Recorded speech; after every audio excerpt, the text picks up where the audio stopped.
Welcome to the Big 12 Insiders, your Big 12 sports show. Here's your host, Brien Hanley. Hey, everybody. What's going on? This is your man, Big B, Brien Hanley. Welcome to the Big 12 Insiders. As you can see, I'm back. My face isn't quite as swollen. I'm still only about 50%, but we are making it, man. I am feeling a lot better, so I appreciate you all hanging there with me, hanging in there with the Big 12 Insiders. So we thank you guys for sticking around and taking a listen. Look, spotlight game of the week this week. There's a lot of games out there that are going to have some meaning, that have a ton of meaning. But the actual best game of the conference slate this week is Kansas State going to Ames to take on Iowa State. Got a ton of ramifications. Both are still in the mix and have, I don't know if you want to say higher odds to get into the Big 12 title, but maybe higher than most that are still in the running. So having said all of that, we got Cole Carmody here who covers K-State for GoPowercat and 24/7. We're going to talk to him, and a little bit later we'll talk to Alec Busse, who covers Iowa State. But first things first, remember, as always, everybody, to remember to like, follow, subscribe, and continue to leave those comments. Again, I appreciate everybody being patient with us. But jumping into this, Cole, first things first, how are you doing, my man? Man, I'm doing great. It's Thanksgiving break. You know, I my second side job, or my main job, I guess you would say, is a teacher. And so it's pretty rare that I guess teachers get the whole week off for Thanksgiving, but not rare where I'm from. So got the whole week off, which just means we get a chance to dig into a little bit more with some football stuff. It's the most wonderful time of the year, Brien. Absolutely, man. Just the time of the year, all the football that's going on, especially college football. I absolutely love this. So K-State, big bounce back win last week against Cincinnati. First things first, I think it was kind of a win, and you tell me, that they needed. They needed to have a good performance after losing two straight, one to Houston, another one at home to Arizona State. Turns out Arizona State's probably better than what people thought, so it wasn't a bad loss. I know people are thinking, oh, man, we lost to Arizona State. Arizona State, by all intents and purposes, is going to be in the Big 12 title game. So I wouldn't necessarily be running to say that that's a bad loss, but for Kansas State, they needed this bounce back win, didn't they? They did. And, you know, I agree with you. I think people in the immediate aftermath of the Arizona State loss were extremely disappointed, because that was a loss where, quite frankly, if K-State would have played anything higher than a C- game, they probably would have had a chance to win that game. And that was probably one of the all-around worst games K-State's played all season long. I think that they just came out flat. They didn't have the energy, and they ultimately started the game down 24-0. It was 21-0 at halftime, and it could have been worse. And, you know, credit to K-State. They came back and tried to fight and make it a game at the end. There were some questionable decisions, but special teams ended up really being the problem for K-State in that game against Arizona State. So they needed a big-time bounce-back performance. Lots of question marks going around the program. Outside of the Veneer complex, there was a lot of fans questioning, how good is this team really? Do they need to fire the offensive coordinator? What do they need to do? And thankfully for the K-State offense, they kind of put those question marks to rest, because it really was the offense that carried them to victory on Saturday against Cincinnati. Yeah, it looked like they made some changes offense and on defense, but they made some necessary changes that seemed to spark what you were talking about. Maybe some, I don't want to say lackluster performance, but maybe just not as inspired performances as what we've seen Kansas State play at numerous times this season. Seemed like they made necessary changes, and it worked. That they got the boost that they were looking for, and in the process, Cole may have found some players that maybe were a little bit more further down on the depth chart that they thought, oh, you know what, we need to give these guys a shot, and they looked good when they got their chance. Yeah, and one of those changes that, you know, you talk about is Connor Riley as the offensive coordinator, serving in his first season as offensive coordinator, longtime offensive line coach under Chris Klieman, had started the season, and really for the first 10 games of the season, been up in the box calling plays. And Chris Klieman talked about how contagious his energy was. And so feeling like that offensive line needed a boost, moved Connor Riley down to the sidelines. And in the process, he moves tight end coach and former analyst Brien up to the booth to kind of be that eye in the sky. And it seemed to kind of be the secret sauce. I mean, this offensive line, Brien, was outstanding on Saturday. And really, I think a lot of fans will look at what the offensive line has done or hasn't done in the previous few weeks and attribute the success on Saturday to Coach Riley being on the sideline, because there is a lot to be said about that. The players talked about how much that helped them. And Chris Kleiman talked about, before this new rule change, coaches couldn't look at film on the field. Well, now they get the iPads to where they're actually able to look at plays, Right. see what's going on, which I think is a great rule for college football, by the way. And it's helped everyone. And it surely helped Connor Riley. You mentioned the depth chart. One guy who really stood out to me, there's two guys, but one guy who really stood out to me was Trey Spivey. And this is a guy who had kind of been buried on the depth chart for a little bit. 2 injuries, an injury happens and a suspension happens against Arizona State. Spivey gets thrown in there, starts making plays, and wouldn't you know it, ends the game on Saturday against Cincinnati as the leading receiver. The redshirt freshman's been really good. They also had a redshirt freshman in Joe Jackson at running back who had 10 carries for 50 yards. So there are some young guys that were able to make some plays, but I really do attribute most of the success on offense to bringing the offensive line coach and offensive coordinator onto the field to not just work with the offensive line, but really, Brien, the whole entire offense.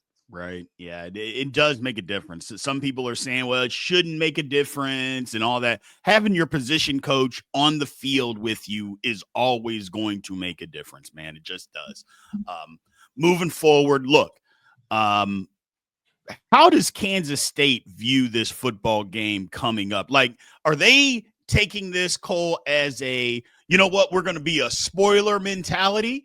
Or is it, do they still have outside hopes? Or are they thinking, well, you know what, we're going to win because we still have hopes of getting into the Big 12 championship game, even though those hopes, in my opinion, aren't going to be that. I don't care the scenarios that could possibly happen. I'm just being honest. Kansas State not making it.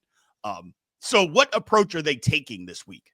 I think it's a revenge factor game. I don't think really anybody inside of that locker room is thinking, oh, if we win this game, we get to go to the Big 12 championship game. I mean, maybe that happens after Friday. If Oklahoma State pulls a miracle and beats Colorado, then it becomes a lot more realistic. But I don't think anybody inside of that locker room has been preparing this week thinking, we're going to play this game, and then we get to turn around and play the next week. I think those guys have kind of come to grips that they've accepted that they can't control the outcomes. They're probably not going to make it to Arlington, but they're going to go out and try and play spoiler. And, along with the spoiler aspect, I mentioned the revenge factor. Well, Iowa State essentially did exactly what K-State is trying to do last year to Kansas State. Now, granted, the tiebreaker scenarios last year were a nightmare, but Kansas State still had an outside chance at making the Big 12 championship game last year until Iowa State came in on senior night in the snow. One of the greatest games I've ever seen as far as an aesthetically pleasing aspect. I say that from the press box, not from the field, but it was an outstanding game, and Iowa State ended up coming away with the win. And so I think there was a lot of players who still remember that game, a lot of super seniors who came back because of that game, and they want to have revenge. And so I think that's kind of the mindset inside that locker room. But Brien, I look at what K-State is going into this game with, as opposed to maybe some other contenders for the Big 12 championship game. And it kind of makes you wonder, because I get the vibe that K-State's accepted the fact they're not going to make it to Arlington. Now, there are some other teams in very different scenarios from K-State who they just lost, and they still have a chance to make it to Arlington. But I do wonder, how is that going to affect their play on the field? Because I mentioned Colorado. They seem to be extremely down in the dumps after their game against Kansas. They no longer control their own destiny. Or will they let that carry over into their game against Oklahoma State? Because if they do, we've seen this conference. Anybody can be beaten on any given day. Yeah. And so that does affect the K-State and Iowa State game because it is a late kick. There will be some games that, could help determine just how significant this game is. Yeah, the conference is absolutely crazy. And what has gone on has just been chaos. And I love chaos. But at some point, you want to see some clarity. We love the chaos and all that. And I love it. Trust me, I love it. But at some point, I think we want to see a little bit of clarity to what's going on. And I think this might be the week where the Big 12 actually settles down and gets some of that clarity. Having said that, how big is this rivalry, Cole, to Kansas State? Not only just players, but fans and everybody. I mean, this Farmageddon thing, nationally, it might not be that big of a deal. But to me, I mean, I went to Kansas State. I mean, it was almost 30 years ago that I played at Kansas State. It wasn't that big a deal because Iowa State wasn't really good. Iowa State's really good now. I think this, over the last decades, picked up a ton of momentum. How big of a rivalry is this right now? I think it's really big. And I think it's big for a multitude of reasons. Number one being these coaching staffs target a lot of the same players in recruiting. There is a lot of kids on K-State and Iowa State who share offers from both coaching staff.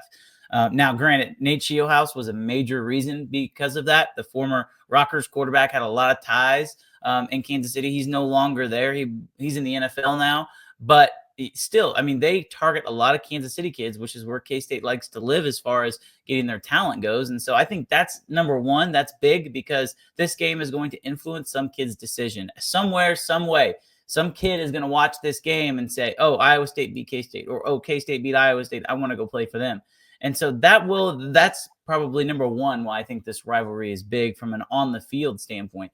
But from a fan standpoint, I just think these universities are so similar. The alumni bases are so similar. There's such an ag background. There's such a hard-working background amongst the alumni that this game becomes really important. And when you throw in the fact that both teams have been pretty good the last few years under Matt Campbell and Chris Kleiman, it makes it even that much more important. And all of that was the cherry on top of next year, kicking off the 2025 season in Dublin, Ireland. These two teams are extremely familiar with one another. They have seen each other play. They have played against each other. They're both fairly young teams. And so this is a really, really interesting matchup because there is so many similarities between these two programs and really universities. Yeah, I'm really interested in watching this football game. It should be a real good one. It's going to be freezing cold in Ames on Saturday, which is football weather. It's absolute football weather, and I love it. What does Kansas State need to do to be able to beat Iowa State? Iowa State's really good. They came off of losing 2 straight games themselves, had a big bounce back win at Utah last week. So maybe they're back on track. I know a lot of Iowa State fans are going to say, yeah, but we still didn't play that well. Having said all of that, what's Kansas State need to be able to do to win this game? I think they got to utilize the quarterback run game, Brien.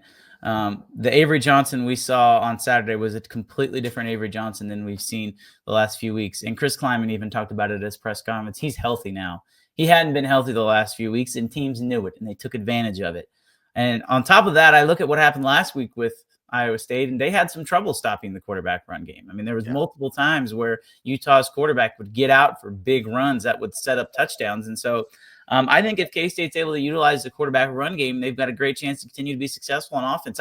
I really like K-State in this game. I look at the factors, everything we've talked about, combined with the fact that K-State has absolutely nothing to lose. And whenever you go against a team that has nothing to lose, against a team who has everything to lose, typically, if they're about the same talent level, that doesn't end very well for the team that has pressure. And so I understand that it's senior night. It's going to be in Ames. It's going to be a raucous environment. It's going to be a great environment for football. But I've seen this K-State team come out and beat all the odds. And I really like K-State in this game because, A, I think Avery Johnson's legs will be the difference. And B, I just really like the makeup of this K-State team after that win against Cincinnati. Yeah, if they can continue down the path that they had against Cincinnati, then this should be a really good football game. If they revert back to what they were the previous 2 weeks, don't come out with the same type of fire, I'll be honest, I think the game can get away from them because Iowa State is playing for something, and Iowa State's a good team. So appreciate you, Cole. Thank you for taking the time to speak with us today. On the other side of this, everybody, we will have Alec Busse talking about Iowa State and their side of this big rivalry of Farmageddon.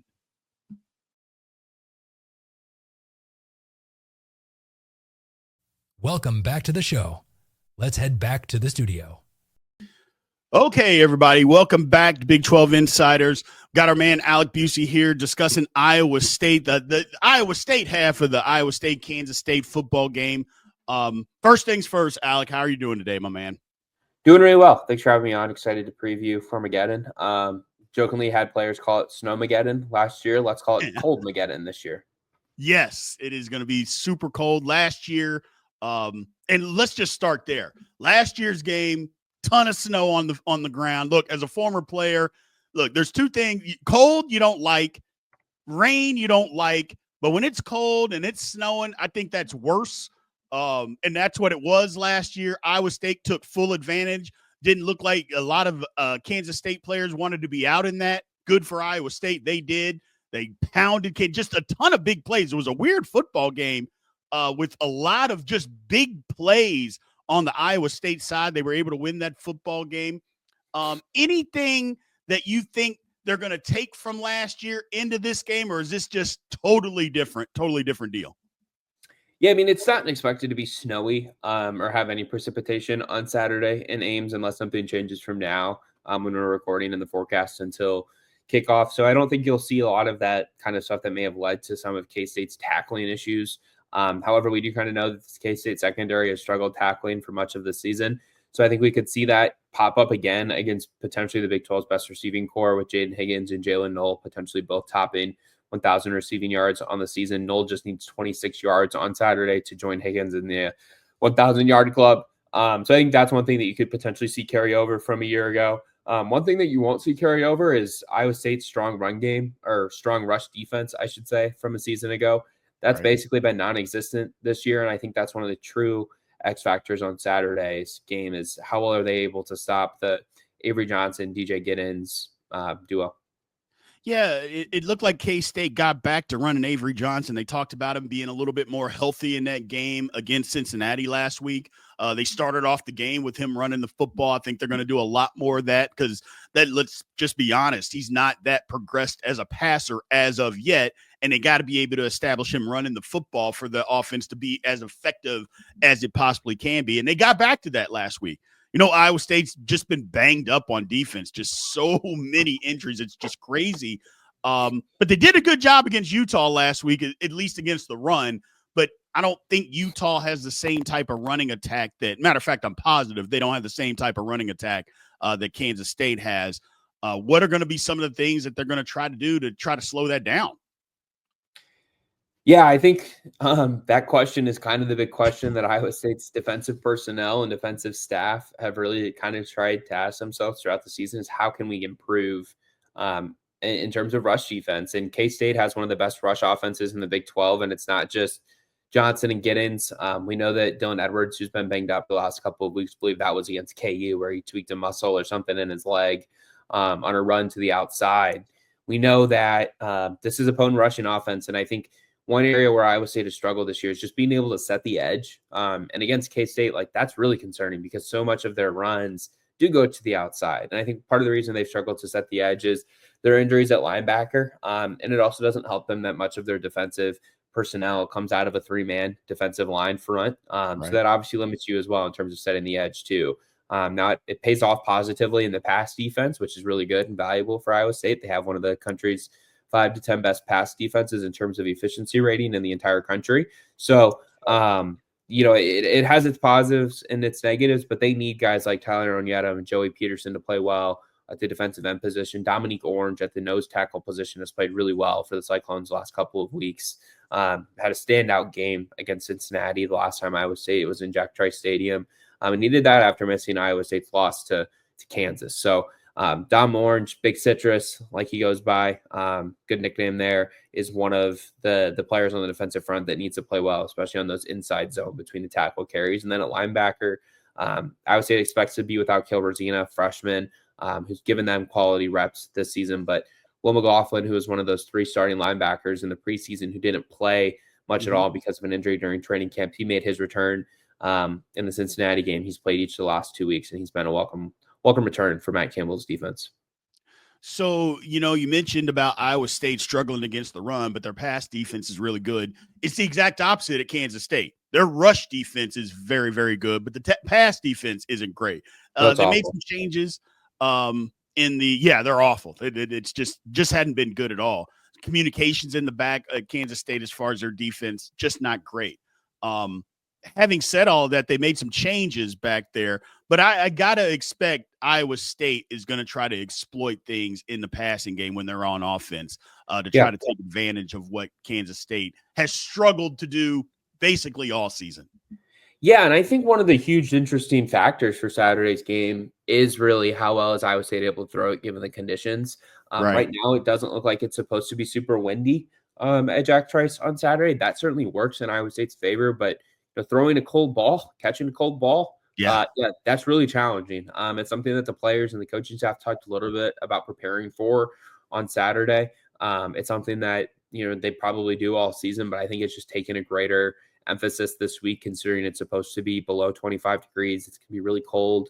So it's certainly going to be a challenge for Rocco Beck to find guys like Jalen Noel and Jaden Higgins downfield, which is where they've been successful this year. But if they're able to get that, once you have the ball in your hands, right, can you run away from the tacklers? And that's where K-State's secondary has really struggled this season outside of a guy like Marquise Siegel in the defensive backfield.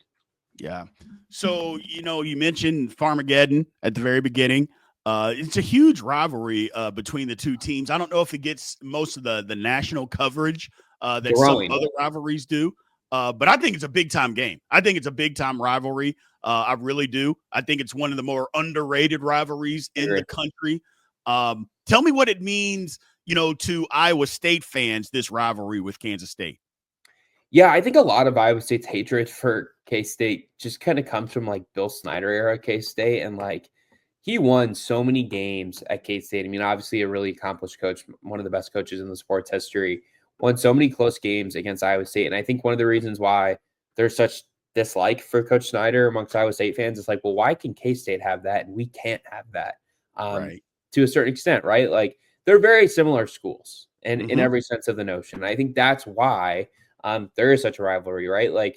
That's kind of how rivalries work across the country. Sure. Your most hated opponent is one that's most similar to you.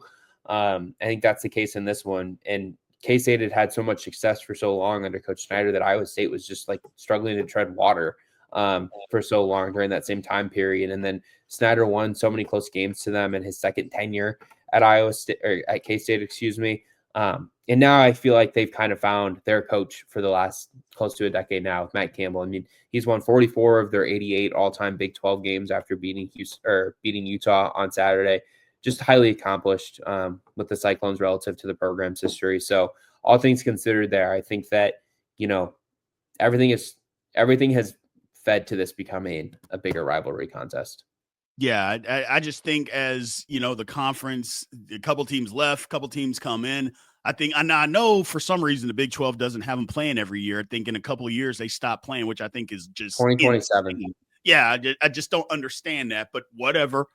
Having said all of that, I just think it's one of the better rivalries that's out there that not a lot of people talk about as much. One of the better rivalries in the conference for sure. That's why Yeah. I think it's a shame that it isn't going to continue. And certainly I understand why the K-State KU game is protected, and I think it should be protected. The conference is just in an awkward situation where it doesn't have a lot of traditional rivalry games. Yep. And I mean, TCU Baylor, they're trying to protect and act like it's a big thing. I don't get vibes that it really is. I mean, you're more in that Dallas area than I am, but to me, Farmageddon is a bigger rivalry game than Baylor TCU. But I just don't think K-State was in a position to have two games protected when most schools don't have one protected at all. That's true, and I understand that. And you're right about that. But having said all of that, conference can still do what they want, and if they wanted to protect the game, they could do that. But it is what it is. Look, I'll get you out of here on this. Iowa State, I guess technically both teams have a ton to play for, but Iowa State seems to be, now it seems, Alec, that if they win, they're into the Big 12 title game. Again, we don't know all the ins and outs, where Kansas State, they can win and they need help. Look, I was a former player. The psyche of understanding, if we win this football game, we can go to the conference championship, versus, hey, if we win this football game, we're still not guaranteed everything, and it's the last game of the year. Seems like Iowa State has that psychological edge in this matchup, and that's just from a player's perspective. I got to believe that Iowa State's going to tap into this because they've still got a ton in front of them and a ton to play for. Yeah, and it's not just an opportunity to play for a Big 12 title and a potential chance to get to a CFP with a win there. It's an opportunity to win 10 games and the first time in the program's history. And that's something that's really hung over the program here in the last few years as they started to have more success. And I think it starts to hang over you a little bit more when Indiana starts 10-0. and they remove themselves from that club, and it's now just an Iowa State Vanderbilt club amongst power conference schools to never win 10 games, you've got a really good opportunity to remove yourself from that exclusive, infamous club. And I think they really want to do that. They're aware of that history. They understand that the program's never done that. And I give Matt Campbell a ton of credit for informing his team of the history of the program and some of the program's shortcomings throughout its history. And he uses it in a positive way of, hey, remember where this program was, and remember what you guys have an opportunity to accomplish and an opportunity to change that script, to change that stereotype around the program. And for the most part, this 2024 team has done that. And with the win against K-State, an opportunity to win the Big 12 would be their first major conference championship since 1912. So really their first ever in school history. There's a lot on the table for the Cyclone team to be able to accomplish in full. Absolutely. Well, thank you, Alec, again for giving us your time today. We appreciate it. Should be a hell of a football game on Saturday. I probably won't talk to you again. But since then, have a good Thanksgiving, man. Don't eat too much or eat way too much. I know I'm going to eat way too much. So I appreciate you giving us your time, man. Thank you. Appreciate it. Thanks for having me on. No problem. And thanks, everybody, again, for joining Big 12 Insiders. This is our Spotlight Game of the Week, Kansas State versus Iowa State. We appreciate you. We will talk to you guys soon. Thank you for watching the Big 12 Insiders, your Big 12 sports show. This has been a Spirit Street production.